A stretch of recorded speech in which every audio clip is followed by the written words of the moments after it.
is on. Good evening. Welcome you to the February meeting of the Baton Rouge Astronomical Society. Our guest this evening, guest speaker, is going to be Trevor McGuire, member class. When he got his degree from LSU, he moved away. He's been for a while. But he's coming to us from Finland, where he's at now. He's going to be talking to us about how he has observed above the Arctic Circle in Finland. So I'd like to go ahead and turn the meeting over to Trevor now. Thank you. Well, and I guess I'm just in time coming back. So let me see if I can share some slides here. Don't want that. I want this. Yeah, share this. it gets weird using the Jitsi. You have to basically you'll lose the view of the observatory when you share screen. Yeah, that's what I figured would happen. Yeah. So Keep the camera for the chairs.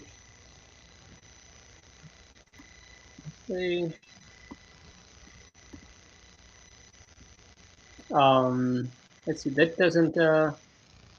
Let's see. How does that look on your side? That's not full screen, is it? No. I think it looks good enough to see the slide. I don't think we'll be able to get the videos. There's a way of doing it where you can actually play the thing, but you have to really fight it. Yeah. There's no videos, thankfully, but I think we've had presenters do it just going through the slideshow like this, and it works out pretty much okay. Aside from the video. This is what I want to do right here.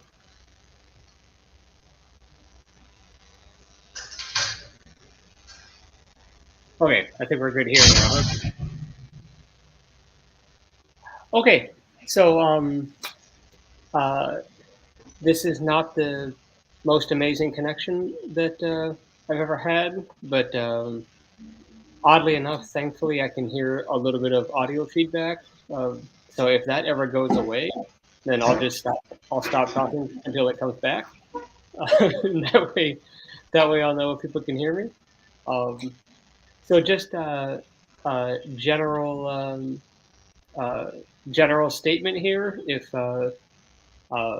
because I can't see anybody, if you want to make a comment or ask a question, just interrupt me. It's no big deal at all. So as was mentioned a second ago, I lived in Baton Rouge up until 2014, and last year I moved to Finland because why not? There's a lot of reasons. I'm happy to talk about them on a. Let's see. I think I got cut out there, so we'll wait a second. I killed the mic on our end because I thought you might enjoy not having that hiss in your ear. No, we'll leave that little hum on because then I know, like, that's my way to know that I'm being heard. Gotcha. Okay. So anyway, so I live in Finland now, and there's a lot of things that are very different, and astronomy is one of them. So I thought it'd be kind of fun to put this talk together, and see what you guys think. I gave the same talk to the Richmond Astronomical Society, which I was a member of when I lived in Richmond before I moved here, and everything was fine with that. So that's what the extra logo on the screen here is from. So let's just dive into it here. So by way of introduction, I just want to kind of point out some of the obvious things that people all over the world enjoy the night sky. But what you see in the sky really depends a lot on where you are and what time of year it is.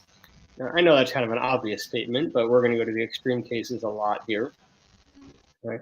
So there's a lot of terms that we use, terms like circumpolar, terms like winter constellations or summer constellations or what have you.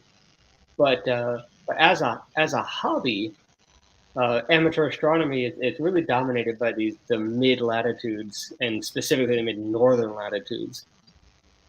So, for example, if you were to try to buy a planisphere from like a magazine or Orion telescope.com or whatever, what you're going to be given is a planisphere that is created for 30 to 40 degrees latitude, northern latitude. And for another example, the Messier catalog was created for the mid northern latitudes. If you want to get a planisphere like I have here for my region, you have to go out and specifically buy one. So this is a planisphere for it says for Northern Europe. So this is 50 degrees latitude, I think, and higher, like 50 to 60. And I remember years ago, Wally used to tell us about how he had a southern hemisphere planisphere that he would kind of joke with people, here, use this. So there's nothing wrong with this kind of bias toward the mid-northern latitudes. That is, in fact, where most of the people on the planet live. So it's just a thing to keep in mind. But for us living at the high latitudes of amateur astronomy, it's different. Right? So let's talk about some basic terms that I'm going to be throwing around. All right. So Arctic Circle, it moves a little bit, but currently it's around 6.3 degrees northern latitude or southern. And what that does, and what the actual definition is, it's the lowest latitude where the sun doesn't come up on the winter solstice. And yeah, so that's basically it. So if you live in a place where one day a year the sun doesn't rise, you are north of the Arctic Circle. Right? That word circumpolar I talked about a second ago. An object is circumpolar if it is above the horizon at some point during the day or night at all times of the year. So just because it's circumpolar doesn't mean that you'll see it every night, because it could come up during the day or something. Right? And that definition of cold, it's that feeling when you don't dress right for high latitude astronomy. So remember, there's no bad weather, there's only bad clothing. Right? So one thing that's important here is that, or anywhere, is these kinds of twilights. So basically, imagine being up at a star party somewhere, and you're all standing around, you've all had dinner, and you're just waiting for it to get dark. This is when you go through the stages of twilights. Right? So civil twilight, that's the first one. Right? These things have official definitions, but I'm not gonna say them. But they're officially designed, or officially defined with like how high the sun is, or really how low the sun is. But for civil twilight, it means the sun it's just gone down or just about to rise. You can still see things just fine outside, but the sun is not visible. Right? For nautical twilight, what this actually means is you can read a nautical chart. That's the actual name of it, but like you wouldn't want to do it for very long. Right? When it's astronomical twilight, that means it's pretty darn dark. Or you're going to be able to see plenty of constellations at this point. You probably already have started observing the people who are trying to get their go-to telescopes aligned. They have started yelling at their telescopes. But those of us who are using Dobsonians, we've already seen 5 or 6 objects, and we're just cruising right along. And then night is when it's dark. Everybody's happy except for the go-to people who are still trying to get their scopes aligned. But the rest of us are doing just fine. I'd like to point out that the backgrounds of these slides, I took a lot of these pictures. So this is actually this background is the Ivalo River in, you'll be surprised, Ivalo, Finland. All right, so let's talk about some basic Finland facts. All right. Yes, we take dog sleds as our main form of transportation. just so you all know that. We all have reindeer. Salmiakki tastes good. And we have all of our business meetings in our saunas.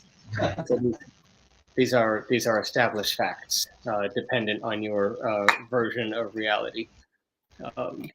But no, in all seriousness, Finland is about the size of California with about the population of Los Angeles. So here's a little outline of what we're going to talk about. And in this order, and there's no particular order here, it's just how I put it together. We talk about funky darkness, cold, reindeer, snow, circumpolarity, and this thing, lunar flop, which is probably the only technical thing that I'll talk about tonight, whatever. Yesterday for you guys. You're living in the past. Okay. So here's another glamour shot in the background of the same river. I trudged along it for like a long time that day. It was kind of fun. Okay, so funky darkness, the funky darkness and the cold. Right. So here's the thing about astronomy here, in the very short and sweet. When it's warm out, it doesn't get dark, and when it's dark, it's cold. That's what it boils down to. So those are your choices. Right? So let's consider some numbers here. Right? In the summers, it's pretty comfortable. By Baton Rouge standards, it's like freezing because it's only like 75. Some of you wouldn't be able to survive that cold. But even in the middle of summer, it can drop down into the 50s or 60s at night. But the thing is, night doesn't come until extremely late. I remember the first time I saw a star here. I was out rock climbing until like midnight. Is when I saw a star, and it takes a lot to get used to. But of course, north of the Arctic Circle, there are days when the sun just doesn't even set. I'll show you a chart for this in a second. But even as low as 60 degrees latitude, which is about where I live, there is no astronomical darkness during the summer. Even the sun goes down, but it doesn't get dark. Okay? But then you flip those for the winter. Okay? So in the winter, the sun is only up for a couple of hours. Right? So around the solstice, you can get like 18 to 20 hours of darkness. And of course, the further north you go, it might be 21, 22 hours of full-on darkness. But it gets cold, right? So you can have temperatures way down into the negatives, and this is when you learn that 40 degrees or negative 40 degrees Fahrenheit is the same as negative 40 degrees Celsius. Although we've had a pretty mild winter this year. It hasn't got anywhere near this cold yet, but there's still time. So here's a daylight chart for Helsinki. And these are the different twilights. So the darkest area is actual nighttime, and then the lightest area is daylight, and then in between you've got civil, nautical, and astronomical twilight. So you can see for Helsinki, between April to August, there's no darkness at all. Like we get to nautical twilight for a little while, and then it's back into civil, and then back into daylight again. And then for another couple of months there, we don't hit nautical. For several months, we don't hit astronomical twilight. Right. So these are unavoidable facts. Right. From April to August, it will not get dark. Not by any stretch of the imagination. You might see Jupiter, Mars, Venus. That's going to be about it. So by comparison, here's the Baton Rouge twilights. You can see that the twilights are much more uniform and thin. When the sun goes down, the sun goes down. And it goes down pretty quickly.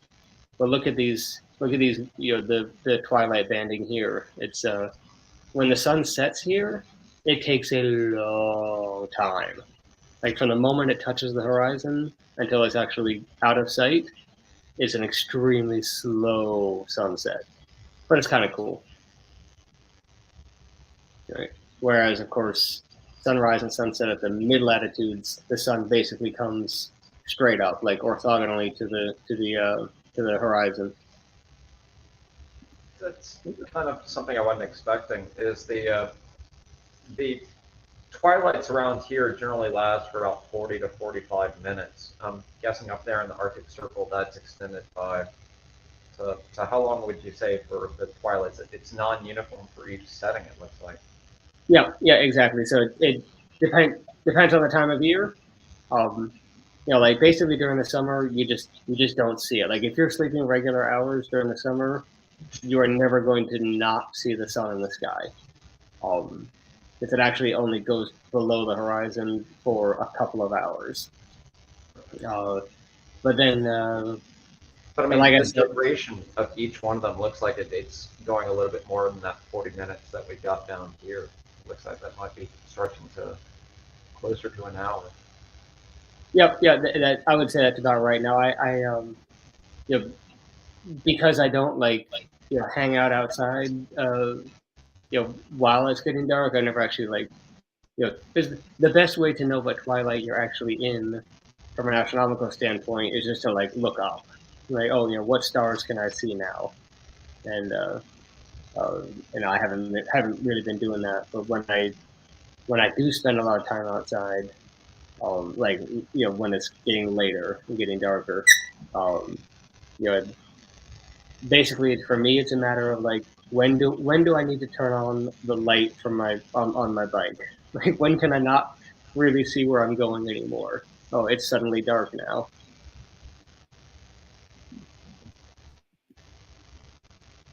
All right, let's talk about cold. Uh, I joked earlier about cold is the feeling you get when you're not dressed right. But of course, you know, humans have been living way up north here like this for a very long time. So there's always enough reindeer skin to wrap yourself up. Uh, but our hobby is a little bit different um, because sitting perfectly still next to a telescope is not exactly what our ancestors had in mind when they were living up here. So it's hard to stay warm when you're just sitting still. And obviously, like having a campfire next to your telescope is not like a thing. Um, and so when it comes down to it, more layers that you have to stay warm. The hardest part is fog control, because the warmth from the warmth from your face and the moisture from your eyeballs will fog your eyepiece or your binocular for a while. Um, and so you have to use some kind of fog control for that. And the one that I haven't had to deal with yet because I haven't been keeping logs for a while on things, but I don't really know how I would do that if I was wearing my big mittens. Um, so maybe someday I'll figure that one out. I guess you just have to think about what it is that you're gonna write, and then take your mitten off and write it really fast, or have some kind of audio logs. Right. Or maybe you can have your own personal observatory like this one. It's got a retractable roof. Once. No, I found this shack while I was just trudging around in the forest up north, and I just thought it was kind of funny. Like, hey, look at that! It's an observatory, and it even has plumbing. So it's a very welcoming personal observatory. Doesn't it just look warm? So anyway, this is up in Ivalo, where I was spending this weekend. All right, talk about reindeer for a second. This is up in northern Finland. The reindeer graze wild. I did not take this picture, and this is almost surely not Finland. This is probably Sweden because of the mountains, but that's okay. Right. So yeah, up in northern Finland, the reindeer they graze wild. I'm not really sure how the farmers like round them up, but they're everywhere. From the airport to where I was going is only six kilometers, and I saw 8 reindeer during that time. Like, they're just all over the place. Uh, so how does this affect astronomy? Like, it doesn't. There's nothing important about astronomy here, but you know, if you do forget your red light, you can flag down Rudolph, and he'll help you. Um, so fun fact: Santa lives in Finland, in a town called Ro- Rovaniemi, and it's a big destination for people. But there's all kinds of Santa stuff here. All right, so Rudolph will help you if you forget your light. You're wearing lots of layers. You have your fog control, and you're gonna go out and observe. But it's winter, and there's snow on the ground. There's always snow on the ground. All right. So here's the problem with snow. It's not that it's cold; it's that it's really reflective. Right? So the albedo for like grass and dirt is like 0.3, but for clean snow it's like 0.8. Right? So that means uh, if the moon is up at all, it's going to get reflected, and it's going to make your situation worse. Right? Uh, it is extremely easy to find very dark skies here. You don't have to go very far. We don't have suburban sprawl, and our cities are pretty small. So it's very easy to get dark skies. But if the moon is up, you're going to have a hard time. Like, even if you try to turn your back to the moon or whatever, it's going to reflect off of everything because, you know, the high albedo of snow. Uh, but the good news is, uh, again, because of the high latitudes, the even though the moonlight patterns generally follow what the sun does, at the high latitudes, the 5 degree lunar inclination, the moon doesn't revolve exactly around the equator. That tilt of the moon, uh, it does create some dramatic differences in the amount of moonlight that you get here day to day. Um, and it's a challenging pattern, but you know, you if you want to go out observing, you just, you know, look at what the moon is doing. But even in the worst cases, because we have so much darkness, you're probably going to find a time that's good to go out. So I mentioned circumpolarity. Right? Let's give some numbers for this. Right? So remember what I said: a celestial object is circumpolar if it stays above the horizon all year round. Right?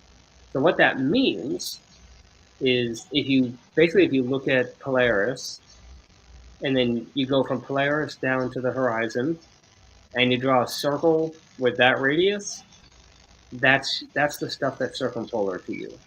Right? So if you want to look at the numbers, you say whatever your latitude is, you subtract that number from 90, and any objects that have a higher declination than that, and then those are your circumpolar objects. So for the extreme case, what that means is at the North Pole, 90 degrees latitude, or the South Pole. Anytime we say North Pole, you can replace it with South Pole. It works exactly the same. So at the North Pole, that means that any object that is above 0 degrees declination is circumpolar. Right? Well, if you check the math on that one real quick, you'll remember that everything is higher than 0 degrees declination. That's the point. It's between 0 and 90. So what that means is from the North Pole or the South Pole, what you see in the sky is circumpolar. It's going to wobble a little bit, but in general, everything you see is circumpolar, and your sky will not change. All right. And conversely, if you're at the equator, you're at 0 degrees latitude. So any object that is above 90 degrees is circumpolar, but there are none. Okay? So from the equator, basically think about star trails. If you try to take star trails from the equator, well, you can't. I mean, you can, but you won't get Polaris in the middle, right? Because everything moves. Right? When I wrote this talk, I was at 69 degrees latitude. So I checked the star charts. That means everything above 21 degrees is circumpolar, which was the most popular object that I could find, like for reference, was Pleiades. So next time you're out observing and you see the Pleiades low in the sky, now you can say, now you have a real solid frame of reference for, for where the Arctic Circle really is, right? And that's like, Pleiades would be like on the horizon at its lowest point.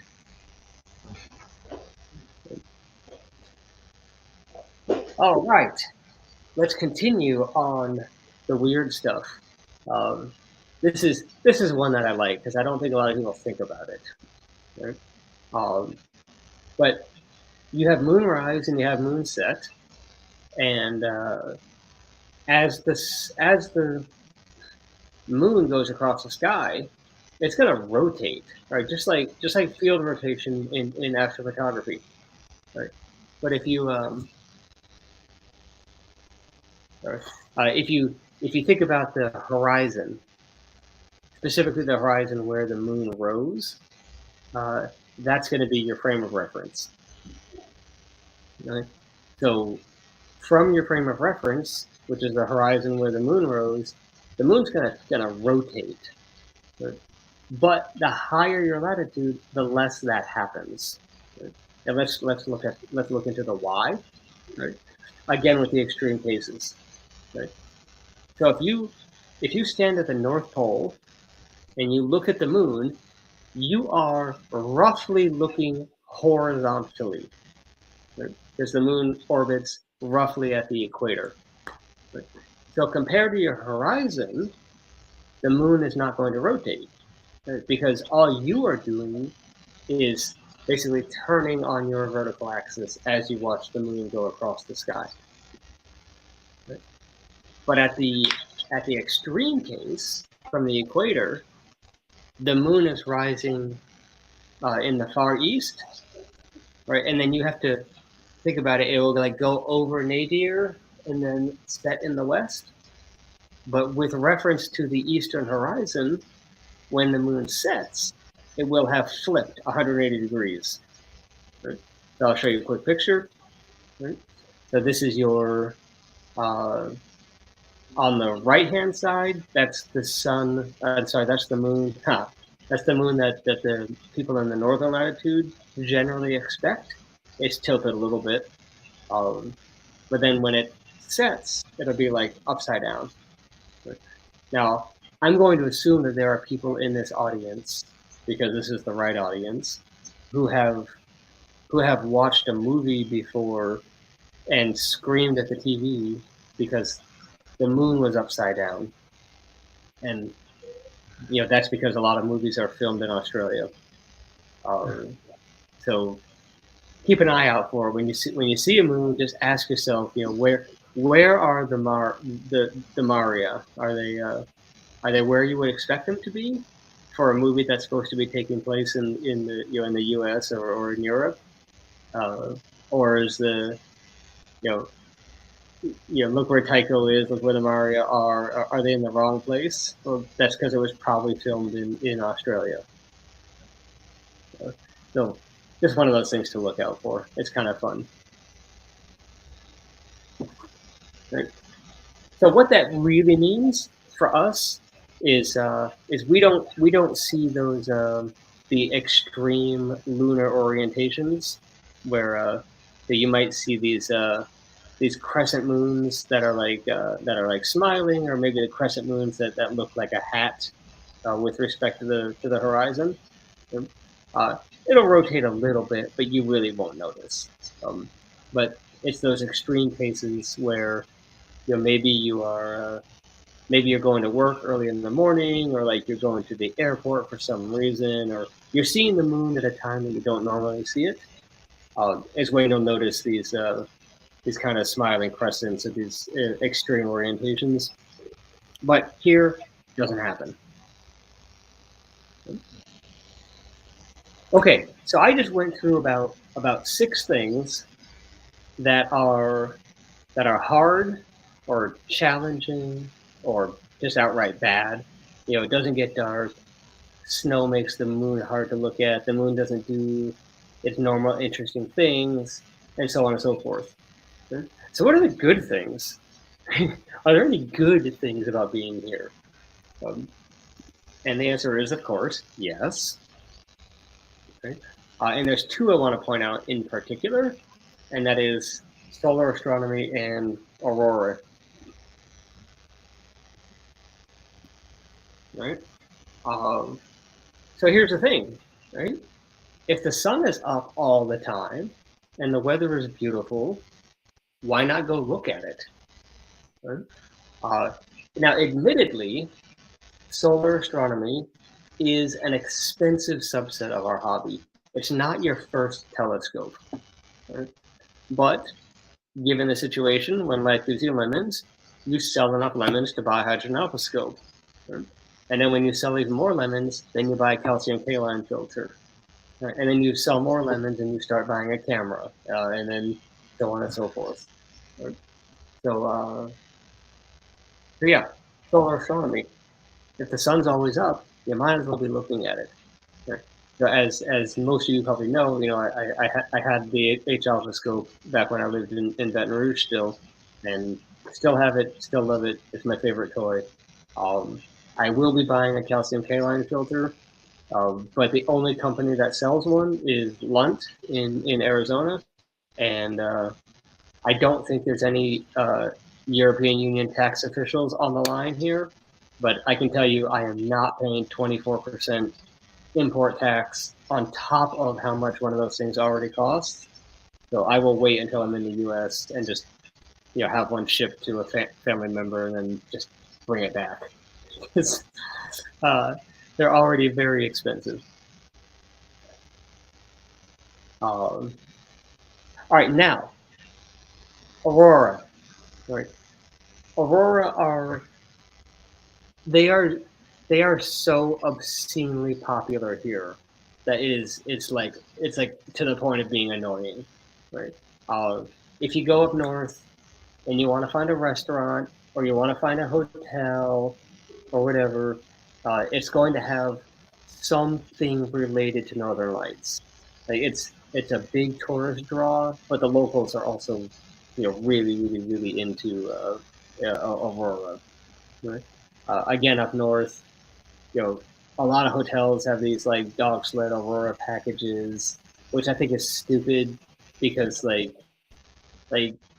it's really, really dark, like everywhere up there.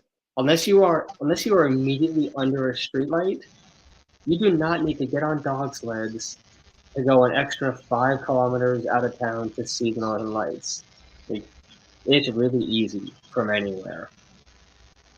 So, if you have never seen them, I very much encourage you to try to make an opportunity for yourself to see them. The problem is it's never a guarantee. So if you're going to go to Iceland for a vacation to see the aurora, you better have something else in mind.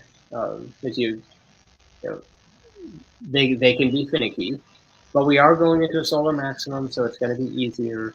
But anyway, it's something you should try to do at some point. So if you find out that you have a distant second cousin from living in the Upper Peninsula in Michigan, and they're getting married, get yourself invited, especially if it's in the winter.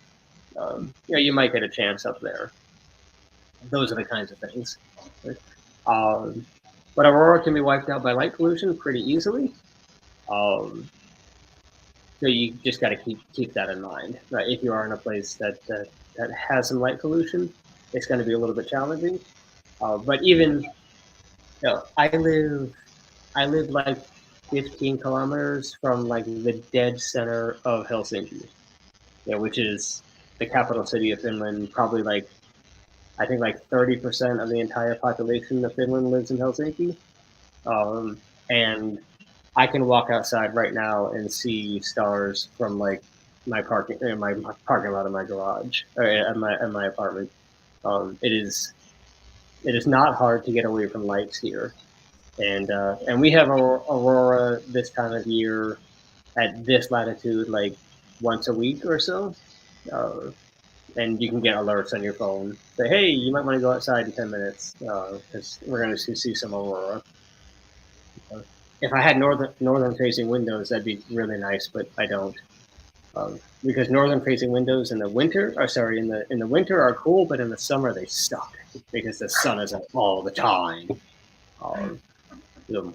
Anyway, but Finns are used to this, and we have very very good window treatments. But just to give you an idea of how popular aurora are here, I when I was writing this talk, I just said, oh, you know what? I should get some pictures of how annoyingly popular aurora are here. So I just did for the next like day or so. I was just like, oh yeah, I'll take this picture. So like, here's some aurora neckwear. Next to it is like some aurora plates, and this is just like at a random store. And like, I have no idea what the aurora have to do with Nokian tires, but like, I have Nokian tires on my bike, so I guess that means something. And then like, here's this reindeer wearing reflective sunglasses, looking at aurora for some reason. So you get the idea, right? It's just everywhere. Right? Okay, so that just about wraps up what I have to say. What I what I hope here is that I've given you some idea of what our hobby can look like from these different latitudes. Um, and I have to say that I have about 15 years of experience in the hobby, give or take. And if I didn't have that experience, uh, astronomy would be a very difficult hobby to take up here. Like if I were just to start, um, it would be challenging to be motivated because you only have 1 or 2 months going into winter and out of winter where it's like where like that's the sweet spot, and that's a tough sell, right? But as we all know, we don't do this most of the time to look at the sky. We do it to hang out with our fellow nerds, and that works at any latitude, or in the case of tonight, any time zone. So that's where I'll stop. I'm happy to chat about it, and I'll teach you a quick Finnish word. Thank you or thanks is kiitos. So that is where I will stop. Thanks. Thank you, Trevor.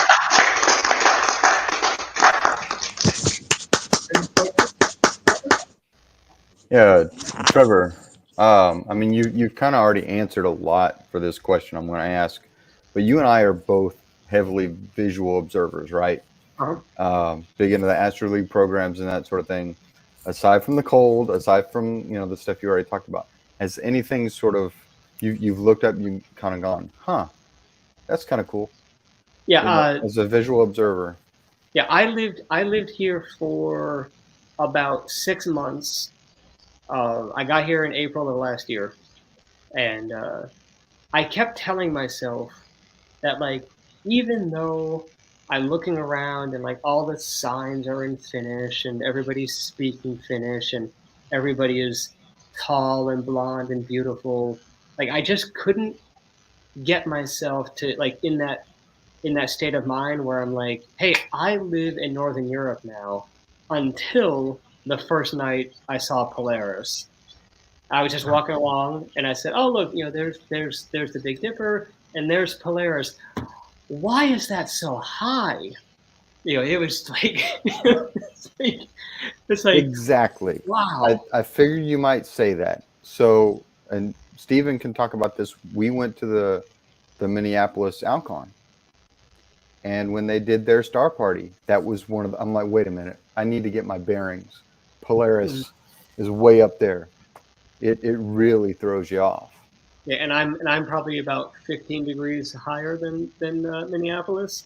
So so that was like, from an astronomical standpoint, that was what it really took for me to say, like, okay, I have done this thing. I now live way up here. So that was it was cool to have that experience of I've done most of my observing from 30, 40 degrees latitude, and there's Polaris is always about right there. And then when I had to adjust the polar alignment on my polar mount when I got here, it's just like, oh, here we go. I'm still going. Okay. Yeah, I think when I first got the wedge, I remember that they saying that you have to actually change the configuration of the bolts if you're at a high enough latitude, otherwise it would tip over when you try and set it. Briefly considered whether I was at that high latitude. Like, no, obviously not. Trevor? Yeah. I've never been to Finland, but I met a Finnish girl. It was in Twilights in 1966. I was on a month's leave, and I asked her, well, it was Torremolinos, southern Spain, but she's way up north. I says, how do you get here? And she says, I hitched. And it was a very different Europe in those days. Yeah. She met her on the beach. Torremolinos is a pretty good night spot. So we had a date that evening. And I saw her on the beach the next day, and then we hit the road and headed towards Madrid. But have you met any Finnish girls up there? Well, I am married, so. Oh, okay. I'm not, I guess That that's how doesn't answer the question. Yeah, come on and answer it, Trevor. Other than my boss and a couple of random people, no, that's it. I am waiting to actually get to meet people, but they say that Finns are are extremely reticent, but I personally haven't had it's quiet. Like, people don't make small talk here. You don't talk to cashiers at the stores. You don't talk to people on the metro. You might say thank you if someone holds the door open for you, if they hold the door open for you. Do you speak Finnish? No. I mean, I speak a couple of words here and there. I can read a little bit, but everybody here speaks English, so you can get by without it. But they'll always tell you, after you talk to them for 2 or 3 minutes, they'll say, "Sorry, my English is so bad." I'm like, what? No, they usually let that drop after 2 or 3 perfect paragraphs of speaking. But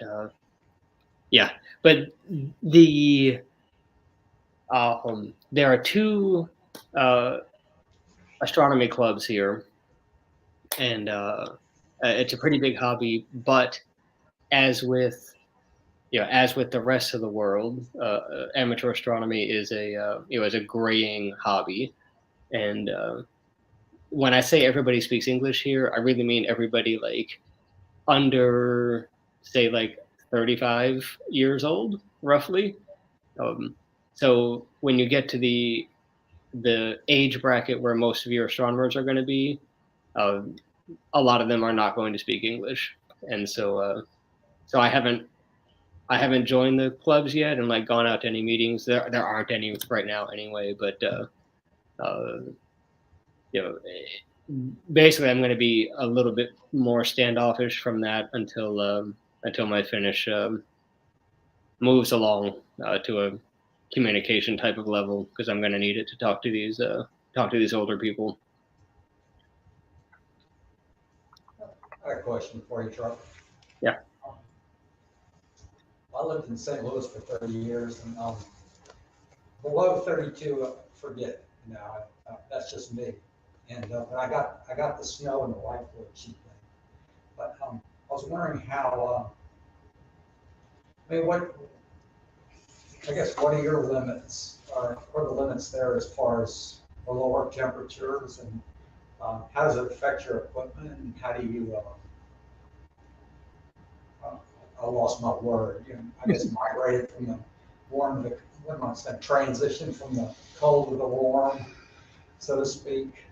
Yeah, for me personally, I have never been a fan of like warming huts or anything like that. Like even up at the like Hodges Garden Star Party in the winter, it could get down around freezing a couple of times up there, and yeah, there was the ability to go into that ranger shack or whatever up there, and I never really I never really liked that, and I've known people who will have like little heated tents and things like that. That's that's not for me. I prefer just to tough it out. So once your equipment gets down to uh, gets down to ambient temperature, then your biggest concern is the temperature from your body fogging up your gear. So an eyepiece warmer is pretty much what you need, and then after that, it's knowing your own limits. Toes toes for me are the hardest part, like keeping my toes warm, because if you're not moving, that's a problem. And I have not I haven't gotten into the battery operated heated socks yet, but I do have heated gloves that I wear sometimes. Uh, Again, we haven't had it's not really that cold here. So actually had some Sperry topsider duck boots, and they actually kept my feet really warm. Now I wasn't close to the North Pole. So I've got those Sperry topsider duck boots, and they just don't work for me. But somebody did. Yeah, they really did work. A friend of mine that has a friend that does his observing up in Michigan recommended a good pair of electric socks, and some other like fur-lined boots. That actually I got to think about that earlier today, because yeah, I've got something about the way my circulation works is the fingers and toes tend to go numb very, very quickly. Yeah, it is. It is very common. It's very common for men in their 30s to develop a Raynaud's syndrome, which is I assume that there's several people in the audience who have either heard of it or been diagnosed with it, and I pretty much on my 30th birthday, like my gift was like severe Raynaud's. So thanks. What that means? I was just wondering. I was just curious about that transition. You have that scope out in really cold weather. I don't know how low you go to, and then all of a sudden bring it inside. I don't know if there's some sort of slow transition you have to make. Generally speaking, by the time, because I'm a Dobsonian user, by the time you get set up, your scope is already ambient, and then you'll collimate, and you'll be good to go. And I just wouldn't I wouldn't transition from between extreme temperatures very much. But if you have like a binocular in your car or something, and you're like, hey, I want to stop and observe something, that's if you're trying to do things quickly, that's going to be your biggest trouble. I'm just curious how it was there, because obviously in Baton Rouge. It's like the exact opposite of Baton Rouge, where keep all of your optics in an air-conditioned room and then run out to some place where it's really, really warm. Yeah. So it's just the reverse. Mm-hmm. But the same phenomenon, roughly. Probably a little bit more extreme when you're rushing it from 60-degree weather or whatever I guess 20 degrees Celsius, 24 degrees Celsius out into below zero. It's probably a little bit more extreme. When you take something from indoors to outdoors, it will blast you and let you know what you're doing. That's for sure. But none of the well, I guess there isn't really hydraulics to speak of. And you're not using camera equipment, so you're not having that issue. Yeah, but of course having your camera gear down cold is a desirable trait. So Unless it's got fans and stuff like that, and the more mechanical parts you add to it, the more complex it gets. The cold. yeah, and that is yet another reason why I'm going to delay getting into astrophotography. I just don't like that first steep learning curve. It's a little cliff. Hey, Trevor, what are you using now? Is it still the 12 or? Yeah. I've got my 12-inch light bridge that was extremely terrifying to ship over here, but I have it now. But my primary scope is actually my Lent 102 because it's just easier to use, and I can just set up on my porch in like a minute, and I can I've observed. I think probably one of the weirdest things was this back in like December or something. I had my scope set up on the porch. I was observing Jupiter and Saturn, and I had a good little session. Showing my son the Galilean moons and the rings of Saturn, and we looked at one or two other things. And then I came inside and cooked dinner because it was only 5 o'clock in the afternoon. Just it's like, yeah, I'm done with work. Let me go set my telescope up, and then for a little while, and then I'll have dinner because I think it was getting dark at like 3 o'clock at that time. Trevor, I just want to say I still have that 10-inch I got from you, and I use it. I've taken it to the Texas Star Party a couple of times now. Awesome. And that was a good scope. I think there's something about, for me, there's something about truss tube Dobsonians that if you're ever feeling like maybe you don't want to go through the trouble of setting it up, the moment I take the cap off the mirror and I start to put it together, or when I take the cap off the mirror and I actually see, okay, there's my mirror. That's what gets me motivated. Right. It's just something about seeing the inner workings of the truss tube Dob. It's more of a connection for me. Mm-hmm. But for my Dobsonian here, because I don't have a car, I'm trying to figure out creative ways that I might actually be able to take it out without either renting a car or having to ask a friend if they want to go out observing. So I need to modify a pram or something so I can take my telescope on the train and then push it down the bike path for a mile or something so it's away from the train station. This is doable. I can do this. You've got some wagons that you can hook up to your bike now. That might be, Yeah. Well, I mean, I've done that. I've done that before, but I've done it with my H alpha scope, because putting the scope and a tripod and the polar mount in my bike trailer is fine. I can do that.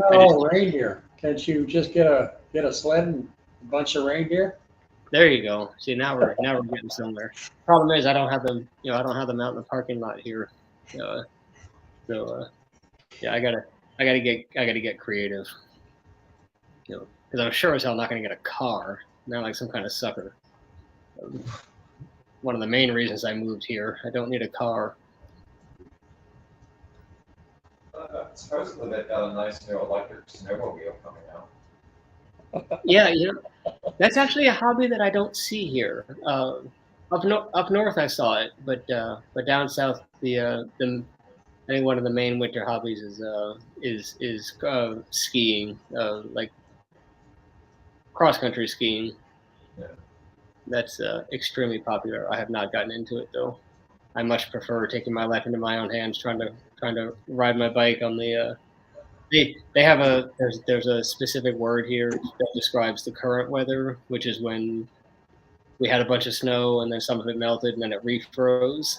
They call it. It translates to skull weather, because it's dangerous out there. Even with like my bike has studded tires on it, and even with studded tires, it's a little bit sketchy riding in this refrozen melted snow. It's pretty awful.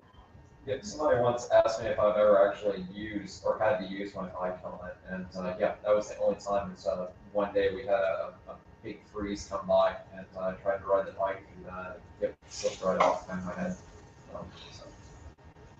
Only time, yeah, dangerous area for biking. Yeah, I actually on the trip that I took up north, that I took the pictures for this presentation. I was riding my bike to the airport, and that's the only time I've fallen this year, because I was just like, oh, I'm gonna jump on my faster bike. I don't need studded tires this morning. I just want to get to the airport, and yeah, that sucked. I landed like right on my knee, and as they say, when you're younger, you've got your right knee and your left knee, and when you're older, you've got your good knee and your bad knee. And that I think I determined on that day what my bad knee is going to be. Okay, let's start by crashing and landing right on this one. And well, yeah, chances are you tend to, when you fall, you fall to a favorite side. That favorite side takes too much damage every time. So yeah, that makes sense.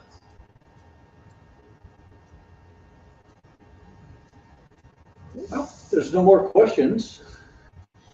Well, I just have John, I just have a quick comment. This is my first chance talking to Trevor and seeing him. Nice to see you, Trevor. He sent a nice package a few months back that included some gifts from a trip that he took to one of the space centers. Correct me if I'm wrong, if I'm making a faux pas, Trevor. I think it was you. And you included a card game, a NASA created card game that has a gameplay not unlike the party game Apples to Apples, but it focuses on spin-off technology, and it has been a huge hit with the older kids in camp here. So thank you very much. Happy to hear that. Yeah, I know. I used those on my son when he was old enough, and then the deck of cards that I had did not make the cut for getting shipped over here, but yeah, that was from that was the 50th anniversary of the moon landing event in DC, and that was a lot of fun. That was the only time I went to the Smithsonian where there was a line to get into the Air and Space Museum. That was like over an hour long. It was just jam packed. But they were using that. That was the event that they were using to unveil the newly restored Armstrong spacesuit. So you had to wait an hour to get into the museum, and then wait like another hour to get into the queue to go look at the Armstrong spacesuit. But it was cool. A really good opportunity. I'm glad I went to it. Oh, well, thanks again. Mm-hmm.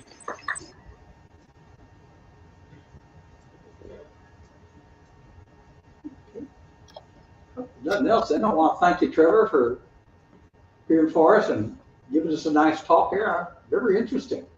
I want to thank you very much, Trevor. You're very welcome.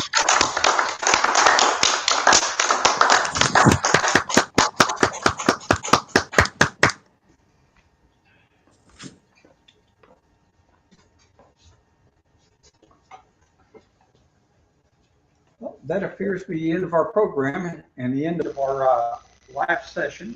So thank you very much for coming to and viewing the February meeting of the Baton Rouge Astronomical Society. There's a full moon out tonight. Is the telescope operational?